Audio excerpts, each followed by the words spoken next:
Hello students, welcome to my YouTube channel. बहुत time से student share and dividend chapters के लिए comment आ रहे थे बेटा। आज हम शेयर्स एंड डिविडेंड डिस्कस करेंगे। शेयर्स एंड डिविडेंड चैप्टर में सबसे पहली टर्म हमने डिस्कस करनी है, शेयर्स क्या होते हैं। जैसे सपोज एक कंपनी ने अपना बिजनेस स्टार्ट करना है, ठीक है, उसके लिए हमें बहुत सारी इन्वेस्टमेंट चाहिए। वो इन्वेस्टमेंट जो है एक single person that single person can not do.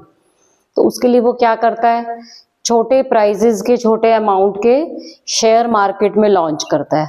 ठीक है, उस शेयर की वैल्यू कितनी हो सकती है? एक शेयर की वैल्यू ₹5, ₹10, राइट। तो जो शेयर होल्डर है, अकॉर्डिंग टू हिज और हर कैपेसिटी, वो शेयर परचेज करता है कंपनी के। एक शेयर की वैल्यू 5, 10 अप टू ₹100 हो सकती है।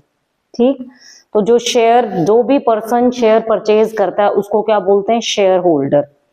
ऑलराइट, अब जो शेयर है वो मार्केट में जो उसका ओरिजिनल प्राइस है, जिस टाइम कंपनी ने वो चीज लॉन्च किया मार्केट में, जो ओरिजिनल प्राइस है उसको बोलते हैं बेटा फेस वैल्यू और nominal value. Original value share की, फेस वैल्यू और नॉमिनल वैल्यू। अब जो शेयर की वैल्यू है वो स्टॉक एक्सचेंज में डेली बेसिस पे इंक्रीज भी होती है और डिक्रीज भी होती है। ठीक है, तो जब भी हम शेयर परचेज करते हैं या सोल्ड करते हैं या परचेज करते हैं, उस टाइम जो शेयर की वैल्यू होती है उसको कहते हैं हम मार्केट वैल्यू। इसमें ये दोनों टर्म्स बहुत इंपॉर्टेंट हैं, नॉमिनल वैल्यू और फेस वैल्यू। दूसरी क्या है? मार्केट वैल्यू शेयर की। अब जो शेयर है इनकी एक अपनी अलग, इन क्वेश्चंस में एक टर्म होती है हमारी, राइट। डिफरेंट टाइप की टर्म्स दी होती हैं। पहली टर्म है at par. Share is at par. Share is at par का क्या मीनिंग है? कि जितनी मार्केट वैल्यू है उतनी ही उसकी नॉमिनल वैल्यू है, यानी कि शेयर की कोई वैल्यू इंक्रीज या डिक्रीज नहीं हुई। अगर सपोज मैंने ₹10 का शेयर खरीदा था तो आज प्रेजेंट भी उसकी मार्केट वैल्यू ₹10 है, it means share is at पार।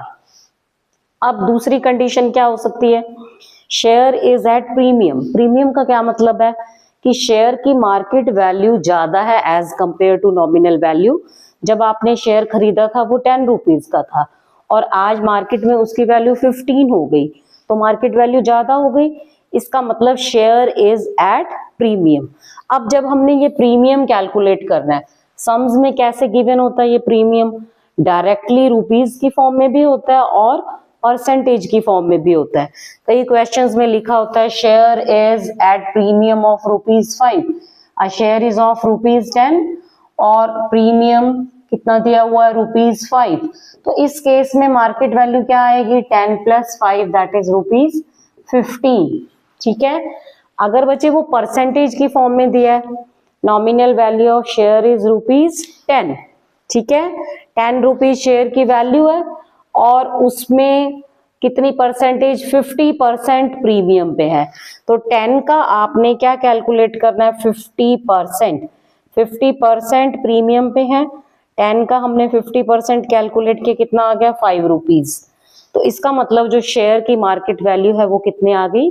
₹15 आ गई। ठीक है, तो ऐसे हमने जब प्रीमियम है, इसका मतलब आपने नॉमिनल वैल्यू में जो प्रीमियम वाली वैल्यू है वो क्या करनी है? ऐड करनी है, तो हमारा शेयर की मार्केट वैल्यू आ जाएगी। दूसरी चीज आपने क्या याद रखनी है कि मार्केट वैल्यू जब ग्रेटर होती है नॉमिनल वैल्यू से, then share is at premium. ठीक है, थर्ड है share is at discount. Share is at discount का क्या मतलब है? मार्केट वैल्यू शेयर की कम हो गई as compare to its nominal value. जैसे सपोज नॉमिनल वैल्यू 10 थी बट आज प्रेजेंटली शेयर की वैल्यू कितनी है? ₹5। इसका मतलब जो share is at discount. Discount के केस में हमने क्या करना है?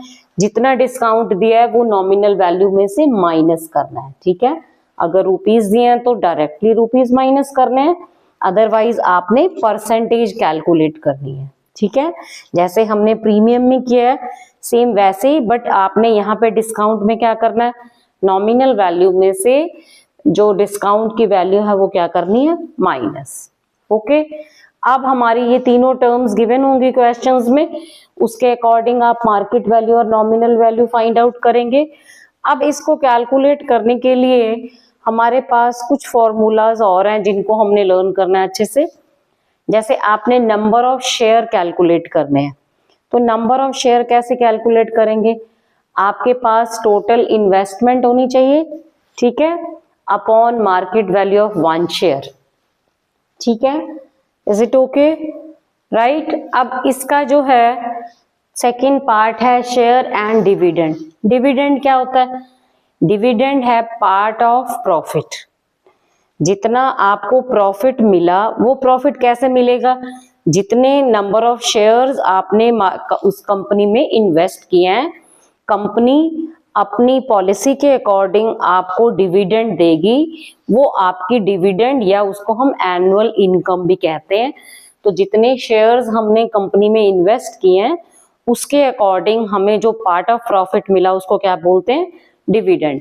अब ये डिविडेंड कैलकुलेट किस पे करते हैं? कंपनी जो डिविडेंड देती है वो नॉमिनल वैल्यू पे देती है। मार्केट में उसकी प्राइस कम ज्यादा हो रही है, वो कंपनी ने उसको नहीं देना, उसके अकॉर्डिंग नहीं देना, उसने किसके अकॉर्डिंग देना? कि जो उसकी एक्चुअल वैल्यू थी, जिस वैल्यू पे आपने कंपनी से शेयर परचेज किए थे। तो अब ये डिविडेंड और एनुअल इनकम दोनों एक ही बात है। इसको कैलकुलेट करने का क्या फॉर्मूला होता है? डिविडेंड को हम किस में कैलकुलेट करते हैं? मोस्टली ये किस में गिवन होती है? परसेंटेज में, ठीक है। तो डिविडेंड इज डिविडेंड परसेंटेज। अब एनुअल इनकम का क्या फॉर्मूला है डिविडेंड का?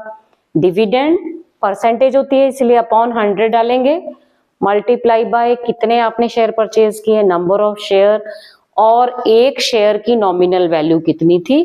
तो इन सबको मल्टीप्लाई करोगे तो आपके पास क्या आ जाएगा? डिविडेंड और एनुअल इनकम। अब इस और फॉर्मूला क्या होता है? मोस्टली क्वेश्चंस में या आपने नंबर ऑफ शेयर कैलकुलेट करने होते हैं, एनुअल इनकम होती है रेट ऑफ रिटर्न और यील्ड परसेंटेज। ये कैसे निकालते हैं? हमने टोटल हमें कंपनी से इनकम कितनी हुई और किस पे इनकम हुई? जितनी हमने कंपनी में इन्वेस्टमेंट की है। तो जब हमने ये यील्ड परसेंटेज निकालनी है, कैसे निकालनी है? Total annual income upon total investment, ठीक है, इनटू 100। ये भी किस में होती है? परसेंटेज में, ठीक है। अब सम इन्वेस्टेड है, वो क्या होता है? सम इन्वेस्टेड का हमने फॉर्मूला लिखना है। अगर इसी से हम सम इन्वेस्टेड का फॉर्मूला भी, एक ही फॉर्मूला आप लर्न करो, नंबर ऑफ शेयर्स क्या होता है? सम इन्वेस्टेड या total investment upon market value of 1 share. तो अगर आप नंबर ऑफ शेयर को market value of share 1 share से मल्टीप्लाई कर दोगे तो आपके पास क्या आ जाएगा? सम इन्वेस्टेड। आपने कंपनी में कितना मनी इन्वेस्ट की, that is number of share into market value. तो ये सारी इंपॉर्टेंट टर्म्स बेटे आपने लर्न करनी है। नेक्स्ट वीडियो में मैं कुछ इंपॉर्टेंट क्वेश्चंस आपके साथ डिस्कस करूंगी। आपको ये इंफॉर्मेशन अगर अच्छी लगी है तो मेरे चैनल को सब्सक्राइब करो। Thank you.